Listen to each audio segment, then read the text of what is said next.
welcome to Meeple Village. Today we have an unboxing of Lorcana, Disney's Lorcana, another first chapter starter deck. I've already opened one up. I opened it as soon as I got it, and I will confess that I just got this one today as well, and I'm opening it up so that we can look at it together. So let's go to the table and let's find out what's in the box. So if this is your first time watching an unboxing for the Disney Lorcana, know that this is kind of like a CCG, kind of like Magic the Gathering, mixed in with other games that are also the card games, Pokemon, whichever one you want to fit into that category. I know there are some really good ones. And this game, what tried to do is put all the good stuff together and then put a Disney theme on top of it. So this is the, what do you call it? The emerald and ruby, so green and red. I don't know if they kind of follow magic, like red is like the fire your face, because I did see a lot of cards in our previous deck that looked like red cards from magic, but and again, just because the cover art has these heroes, we might find, who knows what heroes we're going to find, but let's find out, right? Let's show you the back. So it tells you that this pack comes with everything you need to play for one hero. And I mentioned it before, where I'll mention it again in case you didn't watch that other unboxing, which is on the channel. You can go watch it. This box, yes, it's true. It has everything you need to play for one person. But this is not a solo game. You need someone to play with. So you need someone that has one of these boxes, either the same one or a different starter box, or has created a deck already. So this is not going to get you playing. This is just one person. You need a second person. So just be aware of that. All right, so let's open it up. I know that because of what we saw last time, there is the 60 deck of cards, and then there's the tokens, which are crappy, and then obviously the manual, and there's also a booster pack, which we're going to open as well. So let us see. Okay, so that's it, box empty. We have the deck here, we have the booster pack, we have the manual, and we have the player aid or player's board in case you want to use it. You don't have to. You can definitely just use a play mat if you have it and just put your cards there. I'm sure there will be play mats that, or maybe there already are out there, play mats for this game where you have all the information you need on your play mat. And then these are the tokens. So yeah, let me show you. Let's go through the manual first. So it's just one of those that you just flip. It's not complicated at all. The rules are pretty simple, and it has big examples on the front, so very nice. And it takes you through a turn. I already read it. I already know how to play. Seems like a fun game. I tried playing it. I said I was going to play it with my own deck, just cut it in half and go, but it wasn't as much fun as I thought. The game has kind of like a theme, and not the game, the deck. So it's hard to like play a mirror match. But in any case, so this is the back, and again, it tells you what is exerted, what is it called, ready, how to attack, etc., etc. So there you go. And then this, which the material, I mean, it's already folded. We haven't even used it yet, and it's already not looking great. So don't love it, I gotta say. It's all wrinkled. Like, who's gonna play with this? But I mean, I do like the tracker because the little token kind of, I haven't tried it, but I think it's gonna look cool. Maybe we'll try it together today. So there's your discard, there's your deck. You're gonna put your cards in play here, and you're gonna put your inkwell or your mana cards down here. And then you have to get to 20 lore before your opponent gets to 20 lore in order to win the game. And to lose the game, you can lose two ways. One is if your opponent gets to 20 before you do, to 20 lore. And the second way is if you run out of cards in your deck. So milling or this, making your opponent discard cards is a valid way of winning the game as well. And this is the same on both sides, kind of.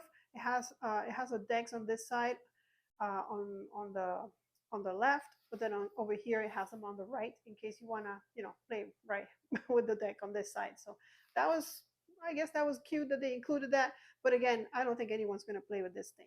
And then these are the tokens that come in the game, and like I said, maybe this we can check it out together. And the back is the same. So nothing too impressive here with this tokens. Most people use dice. So I'm assuming this is your lore tracker, and see how it's kind of cute how the number fits in the middle. So yeah, I mean that sure. But again, I think just keeping track with a 20-sided die is gonna make your life a lot easier, because this thing can, just you push it and that's it. Now what number was it on? So that kind of a deal. But okay, let's go to our deck. So like the previous one, it comes in this kind of paperish.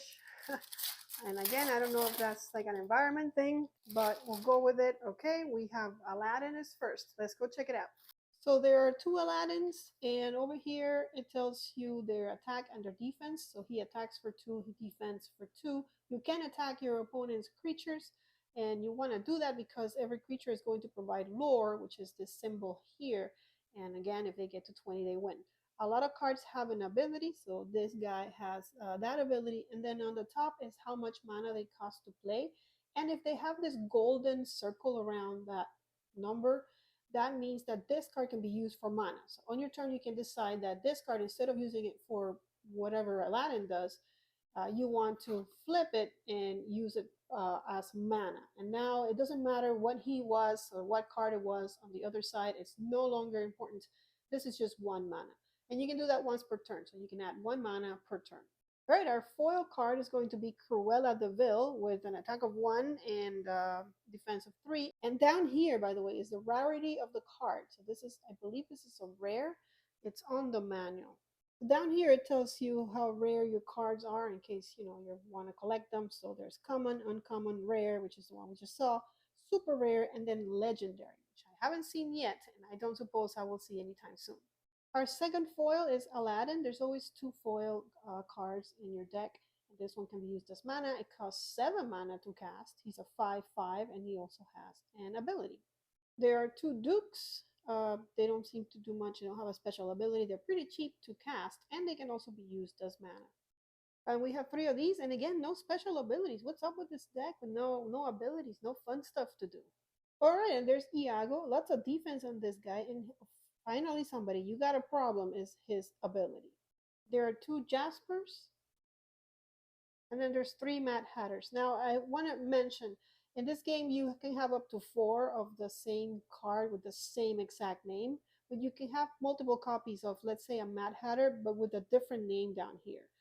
So as long as they have a different sub name, I guess, you can have 4 copies of that as well. So you can have 4 copies of this Mad Hatter with this name and 4 copies of the other Mad Hatter with a different name. So more Hercules cards. There's Megara. Attacks for 2, but only defense for 1. And he's got a puppet. So there's Mickey Mouse, and apparently this is like the most sought out art in the game. I think it's this one. I cannot be sure, but it's just on uncommon. So we already got 3 of them. But if I'm not mistaken, I saw this card going for like $1,000 on the internet, which is crazy to me. There is Peter Pan, and if you watched our video last time, you know that we got one of these Peter Pans in our booster pack. Or maybe you don't remember, but I remember.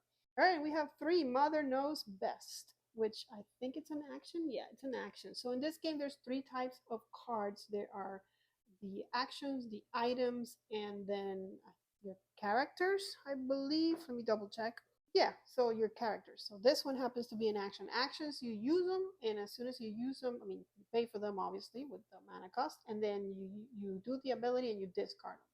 Items stay in play, and they can help you. They either have a passive ability. Most of them have a passive ability. Well, the one I have is a passive ability, but they stay in play. And characters also stay in play, obviously, and you can use them to either quest, which means getting lore, or challenge, which means attacking your opponent's characters. We have another action, Stampede, pretty cheap one. Deal 2 damage. So see to a chosen damaged character. So you have to be chosen damaged already. But this can finish somebody up. We have 1 Steal from the Rich, which is a rare card. And the Lion King is represented with a card that costs 1, but here you go. We got 2 of these scimitars. We have the slash ability. And Aladdin was buy 1, get 2 free. So we have 3 Aladdins. I'm guessing he's not like the most powerful Aladdin, not like the foil guy that we saw, which was a 5/5. Then we have the captain.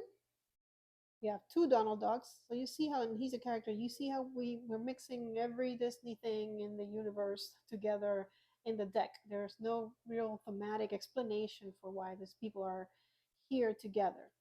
The game does say you're some kind of Lumineer, I think, which to me sounds like an illustrator, and you can, with your ink, you can make these cards, and that's why you have an ink well, which is your mana. So that's where you get your ink, and then your characters are played. And the first time you play them, the ink is not dry yet, so they're sleeping. They can't act until the next turn. But there's this guy. We have this guy also. We have a foil of him, I think, on our last booster pack. And we have three Pongos. We have puppies, so I'm happy. Three Rapunzels. She costs 6 mana. Gosh. And she has the ability Tangle. Did we get one of these in the booster pack last time? I don't remember. And we have Scar, but this Scar is different from the Scar that's in our starter deck that we opened up previously. I guess it'd be kind of cool if you can make like a deck that's just Scar, you know, like, or maybe old Lion King. I would love to do something like that, but of course, money. So here's three of these. One Stitch. Wow, he's a 4/6. I didn't know he was such a tough dude. And he provides 3 lore. That's a lot of lore. No ability. Dragonfire 5. He just banishes the chosen character. That's it. That's no need to like apply damage here and there. No, just completely banishes. It doesn't even matter how much the guy is worth or how much he defends for. All right, a cheap monkey. He's got a sword though. And finally, 2 shields. All right, and that was our deck. So all we have left is this booster pack. Let's see how lucky we get. And I've heard terrible things. I said it before. I heard terrible things that it's really hard to get, those legendary cards. That you forget it. There's people that have opened so many and have not gotten a legendary or, like a good foil. But that's usually what happens with these things. It's luck. But they do say that there's a lot of filler cards in the booster packs to make it harder to get those sought out cards. And I can't even open mine. So hold on. There we go. Okay, so I'm not gonna look. I'm gonna keep it hidden like that. Let's look at it together. So the first card gives you a QR code that you can scan and check out more information. And let's see, moving on. Okay, they're backwards. Oh, here's the art for the that picture I was talking about. So every booster pack has a little bit of art that you can kind of put together with other arts that you can find in other booster packs and create a full picture once you put the puzzle together. All right. So I see. I'm not gonna look at them. They're all here. Let's see what we get. First one is our foil because we're going backwards, I guess. It's a healing glow. It's uncommon, I think. So yeah, we didn't look out there either.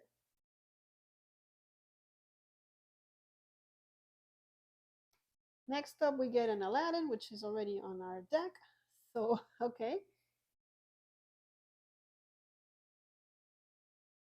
Moving on. I don't know what name that is. Tamatoa. I don't know you. But wow, a 5/8. Okay. He costs 8. I think the only, well, he does have abilities because Maui on our other starter deck it costs 8, but he's an 8/8, I think. I don't remember very well. This guy is a blue card. So your decks, you can have 2 colors in your deck. Like you saw, our deck was the emerald and ruby, so red and green. So this is a blue card. I don't remember the name of the blue cards, but yeah, I don't remember.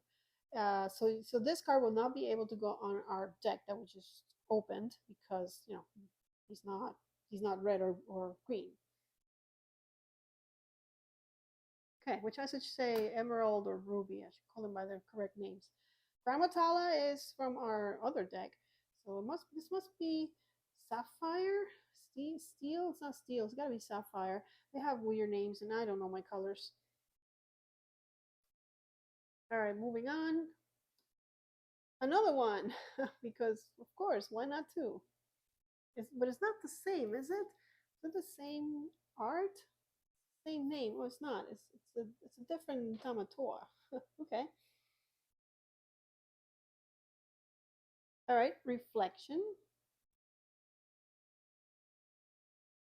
And then Captain Hook, I think is in our steel deck. He is a steel card. All right. We got Mickey Mouse.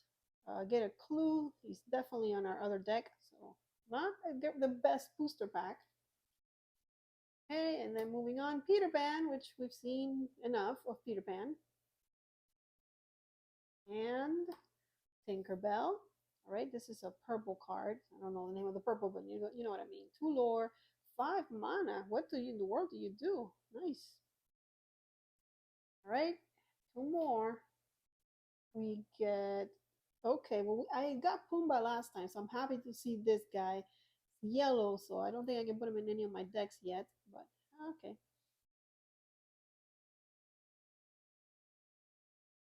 And another monkey. Okay, and that's that. All right, guys, and that's it. That's everything that comes in the box of this starter deck. Now I can actually play the game like a normal person because now I have 2 decks. Of course, I still need to find someone else to play with, but I would play it solo for you guys. I mean, you can't play it solo, but I would play it by myself like I do with some of the games that are not solo, just so you guys can see what the gameplay is like. If you'd like me to do that, let me comment below. But other than that, I guess all I have to say is make sure you're subscribed to Meeple Village. Make sure you're following us on social media. If you are not, then just go check us out. We're not as active as we used to be because you guys don't talk to me. So come on, interact with me so that I can get back into the horse. I have been doing a lot of music stuff. I'm wearing my At the Starlight shirt. That's the name of our band. If you haven't checked us out and you'd like to see me playing, then you can just go to YouTube and find At the Starlight. We're also on Spotify, Apple Music, wherever you get your music. And if you do go to YouTube and you watch our videos of us playing, see if you can spot the meeple, because the meeple is always with me when I am performing. All right, guys, I'll see you all in the next one. But until then, may you play more games. Let me take you there, dancing through September. Radio on, playing our favorite song.